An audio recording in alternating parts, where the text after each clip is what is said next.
आपने हक अधिकार आपके बारे में किसने उसको समझाए? किसने कहा? किसने कहा? तो हम कहते हैं चोर तो चोर है। हमारे यहाँ एक कहावत कही जाती है, इस बार ऐसा बटन दबाइए एक तीर से दो शिकार कीजिए। चोर और मुखबिर दोनों का इलाज कीजिए, ये मैं आपसे अपील करता हूँ, आपसे गुजारिश करता हूँ। और दूसरी सबसे जरूरी बात, हमने आपको कहा अभी जब हम आ रहे थे तो एक बुजुर्ग महिला ने हमारा माथा चूमा। मुझे वो वक्त याद आ गया जब यहाँ पर लोगों के इंटरनेट बंद कर दिए गए। कहते हैं दिल्ली में फीता काट करके दुनिया भर की मीडिया को बुला करके कह रहे थे डिजिटल इंडिया हो रहा है, दिल्ली में डिजिटल इंडिया हो रहा है, और सपोर में लोगों का इंटरनेट बंद कर दिया जा रहा है। मुझे याद आता है जब हमारे नेता राहुल गांधी कन्याकुमारी से पैदल चलना शुरू किए, मैं भी उनके साथ चल रहा था। जब हमारी यात्रा वो मोहब्बत की यात्रा जब कश्मीर पहुंची तो नौजवानों ने गले लगाया, बुजुर्गों ने माथा चूमा, हमारी अम्मियों ने आशीर्वाद दिया, अपने आंचल से चेहरा पोंछा और कहा कि देर ही सही वही आया, तो देर ही सही वही आया तो हमारा हाल जानने के लिए। और आप देखिए कि वो पहली मर्तबा, वो पहला मौका था जब कश्मीर की हकीकत और सच्चाई देश के बाकी लोगों को पता चल रहा था। और याद कीजिए कि जो नेता, जो हुक्मरान अपने घरों में दुबक करके बैठ गए थे, वो भी यात्रा में शामिल होने के लिए आए थे। बोलिए आए थे कि नहीं आए थे? मैं सिर्फ इतना कहना चाहता हूं कि ये मसला सियासी नहीं, मोहब्बत का है। इस देश में जम्मू कश्मीर में दो सोच के बीच में लड़ाई है। एक वो है जिनकी नजर हमारी जमीनों पे है, जिनकी नजर हमारे जंगलात पे है, जिनकी नजर हमारे गांव पे है, जिनकी नजर हमारी वेली और चोटी पे है, जिनकी नजर हमारे दरिया के पानी पर है। इसीलिए वो नफरत फैलाते हैं, झूठ बोलते हैं, इंसानी दिल को इंसान से दूर करते हैं। एक तरफ नफरत है और दूसरी तरफ हम कहते हैं कि जो जहां पैदा हुआ, जिसके पुरखे जहां पर जलाए गए, दफन किए गए, ये जमीन बुनियादी तौर पर उनकी है, उनसे उनका जमीन का अधिकार नहीं कर सकते। हम कहते हैं कि सब जवाब दिखाना बंद करो, झूठ बोलना बंद करो, हकीकत बताओ। हम कहते हैं बड़ा सिंपल सा सवाल है कि अगर पिछले 10 साल में जुल्म कम हुए हैं, महंगाई कम हुई है, बेरोजगारी कम हुई है, तो बेशक जो है आप मोदी जी के हंसता हुआ पुरानी चेहरा पर भरोसा कर लीजिए। लेकिन अगर आपको लगता है कि जो बिजली का बिल 300 रुपया आता था, वो बिजली का 2,000 रुपया आता है, 7,000 रुपया आता है, आपको लगता है कि आपसे आपका लैंड राइट का अधिकार छीना जा रहा है, अगर आपको लगता है कि आपके बच्चों ने तालीम हासिल की, एजुकेशन लिया, उन्होंने एमबीबीएस की डिग्री की, इंजीनियरिंग की पढ़ाई की, एमबीए किया, पॉलिटेक्निक किया, आईटीआई किया, और आज अगर नौकरियों के लिए वो दर दर भटक रहे हैं, तो ये मौका है कि अगर वो अपनी पीढ़ियों के बारे में सोचते हैं, हमको भी अपने बच्चों के बारे में सोचना पड़ेगा, अपने नौजवानों के बारे में सोचना पड़ेगा। कहते हैं कि हम एम्स खोल दिए। अच्छा, खोलने को तो आपने सीमेंट फैक्ट्री भी खोल दिया। हमारा सवाल है कि उसमें हमारे बच्चों को नौकरी कितनी मिली? हमारा सवाल है कि क्यों वैकेंसियां नहीं भरी जा रही है? हमारा सवाल है बीजेपी के उन नेताओं से जो आज यहां आकर के वोट मांग रहे हैं, और कुछ दिन पहले जब लोगों के ऊपर जुल्म हो रहा था तो दिल्ली में कहते थे कि कश्मीर के लोगों का रास्ता बंद कर दो, इकोनॉमिक रूप से उनको कमजोर कर दो।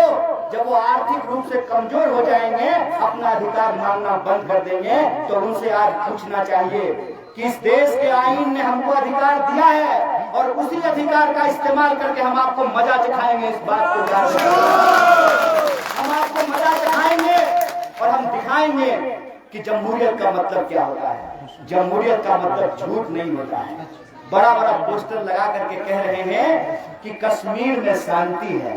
बताइए, जिस हुक्मरान को ये नहीं मालूम हो कि साइलेंस और पीस में फर्क होता है, चुप्पी और शांति में फर्क होता है।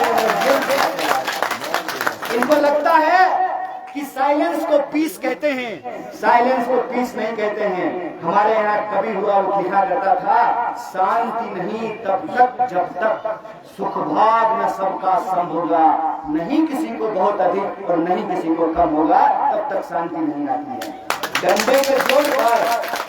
डंडे के जोर पर लोगों का अधिकार कुचल करके कहते हैं कि हम जमहूरियत लेकर के आए हैं। जमहूरियत आप नहीं लाए हैं।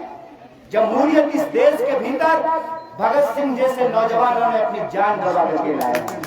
जमहूरियत इस देश के अंदर पंडित जवाहरलाल नेहरू लेकर के आए हैं। जमहूरियत इस देश के अंदर डॉक्टर बाबा साहब भीमराव अम्बेडकर लेकर के आए हैं, महात्मा गांधी लेकर के आए हैं।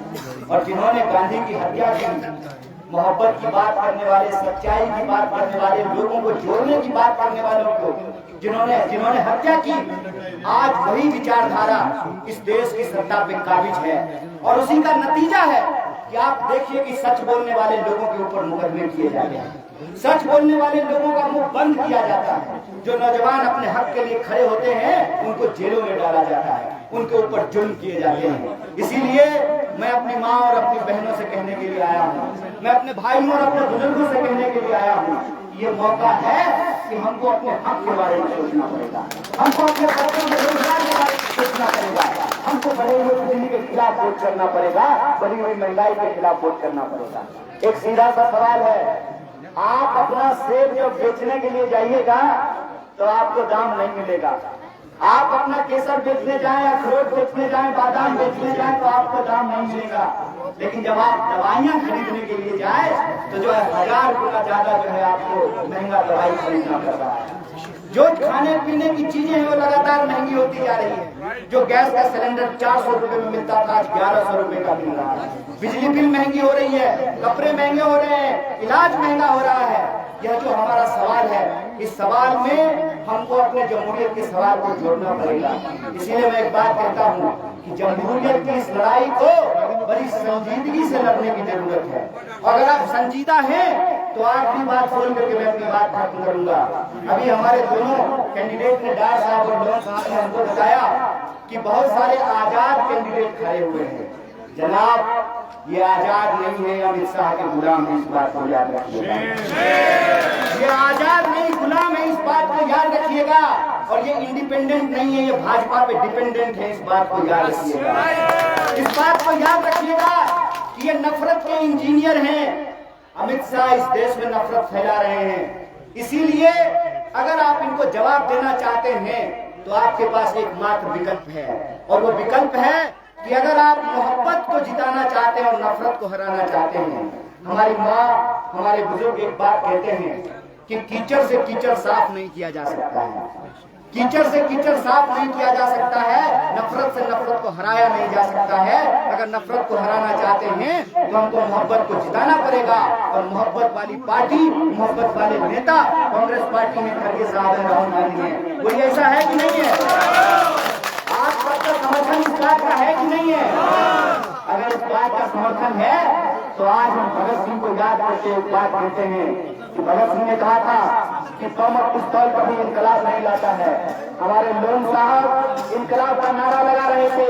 अगर इनकलाब की बात है तो मैं दोनों प्रत्याशी के सामने एक बात कह रहा हूँ, इनकलाब का मतलब ये होता है लोगों की माली हालत को आमूल बदलना, ये इनकलाब का मतलब होता है। आपकी हालत है, उसकी हालत को बदलने के लिए कांग्रेस पार्टी संकल्प है। और हम कहते हैं कि आप अपना समर्थन हमको दीजिए और जो स्टेट हुड वापस लिया गया है वो स्टेट हुड हम वापस करेंगे और सियासत के इस खेल को हरा करके सियासत के अधिकार को हम जिताएंगे। इन्हीं शब्दों के साथ आप सब लोगों ने इतना पेशेंस से, इतनी सब्र से हमारी बात को सुना, इसके लिए तहे दिल से आपका शुक्रिया अदा करते हैं। बहुत बहुत शुक्रिया, बहुत बहुत धन्यवाद। हम तुम्हारे साथ हैं।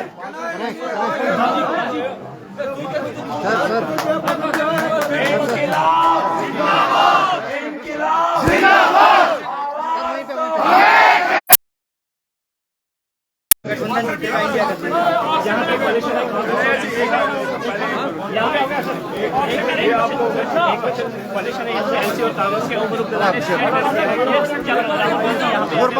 की जरूरत नहीं है।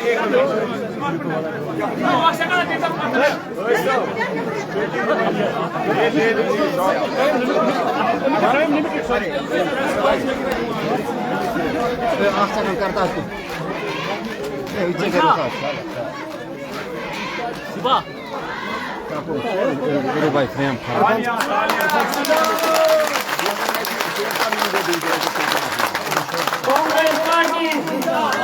कांग्रेस पार्टी जिंदाबाद, कांग्रेस पार्टी जिंदाबाद, राहुल गांधी जिंदाबाद, जिंदाबाद जिंदाबाद, इरफान साहब जिंदाबाद, डार साहब जिंदाबाद, इनकलाबो इनकलाबो इनकलाबो इनकलाब जिंदाबाद, जिंदाबाद, जिंदाबाद, इनकलाबो इनकलाबो इनकलाबो इनकलाब जिंदाबाद, जिंदाबाद, जिंदाबाद, इनकलाबो इनकलाबो इनकलाबो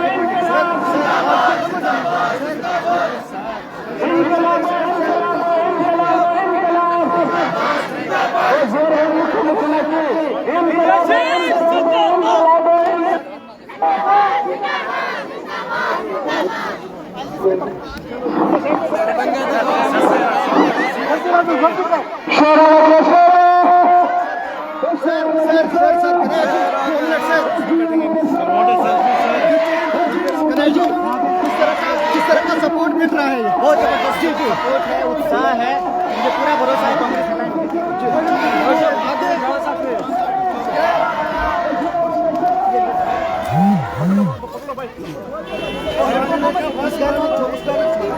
मेरे साथ आ रही हो अभी इनकी हादसा वाली गाड़ी में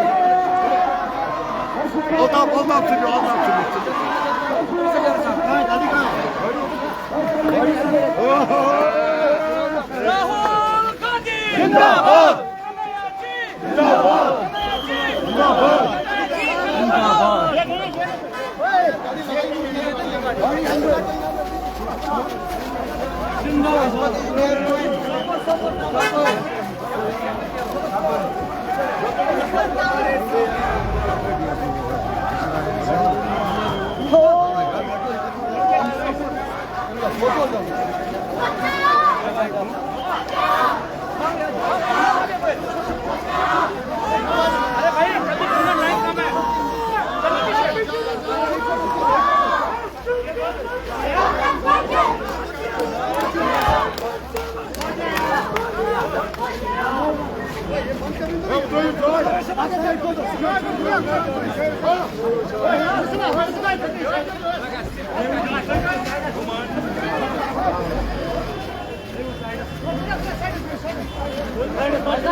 हमारी गाड़ी कहाँ है?